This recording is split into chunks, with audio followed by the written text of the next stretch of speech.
ត្រីស្ងាត់យកបោផាត់នាំផងដីជូនទៅដល់តាចំទេខ្លែងពីនេះតែហាចាំវាចានៅសែនស្ងាត់មកអនស្អីក្រាបថ្វាយដល់ម្ចាស់ជួនច្បាចូលនាងអាណិតមេត្តាតាំងពីតងសាវាថាមួយផងយករាត្រី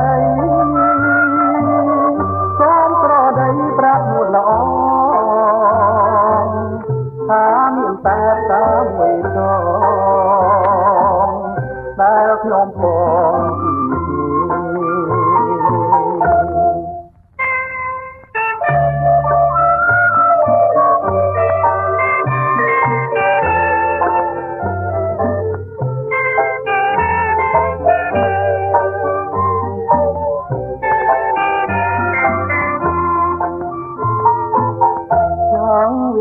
នៅសែនឆ្ងាយ